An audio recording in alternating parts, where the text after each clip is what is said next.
અમદાવાદમાં યોજાયેલી NSS innovation conference સફળતાપૂર્વક સમાપ્ત થઈ હતી। કોન્ફરન્સમાં સિમ્યુલેશન ટેકનોલોજીના નવીનતમ વલણો અને પ્રગતિઓ પર ધ્યાન કેન્દ્રિત કરવામાં આવ્યું હતું, જેમાં વિવિધ યુનિવર્સિટીઓ અને ટેકનોલોજીકલ સંસ્થાઓના 200થી વધુ પ્રતિષ્ઠિત શિક્ષણવિદો, સંશોધન વિદ્વાનો, ડીન, આચાર્યો અને વાઇસ ચાન્સેલરો પણ એકઠા થયા હતા।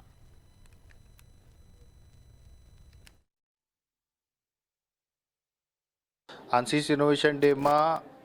100+ કોલેજ અને યુનિવર્સિટીઝના પ્રોફેસર્સ,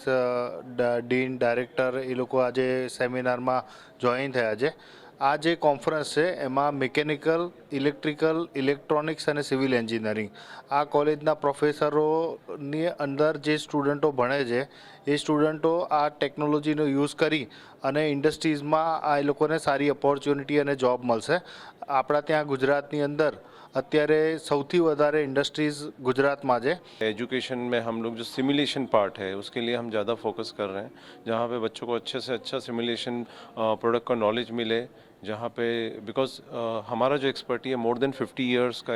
प्लस का हमारा एक्सपीरियंस है, जहाँ पे हम चाह रहे हैं कि जो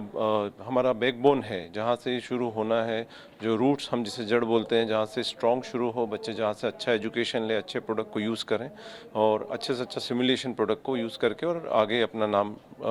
और देश का नाम आगे अच्छा बढ़ाएं। અને જ્યારે કોઈ પણ કોમ્પોનન્ટ જ્યારે સ્પેસમાં મોકલવાનો હોય, જ્યાં આપણે માણસને મોકલીને કોઈ પણ પ્રકારનું રિપેરિંગ કરી શકતા નથી, તો એવા કોઈ પણ કોમ્પોનન્ટની ડિઝાઇનમાં આપણે કેટલી બધી પ્રકારની કાળજી રાખવી પડતી હોય, તો એ વખતે એનસીસ જેવા જે ડિઝાઇનના,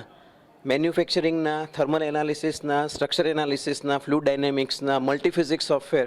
જે આપણને રિઝલ્ટ આપે છે, જે રિઝલ્ટ થકી જે છે અમે પરફેક્ટલી એક્યુરેસી સાથે, કોન્ફિડન્સ સાથે અમારા કોમ્પોનન્ટને સેટેલાઇટમાં મૂકીને ફ્લાય કરી શકીએ છીએ।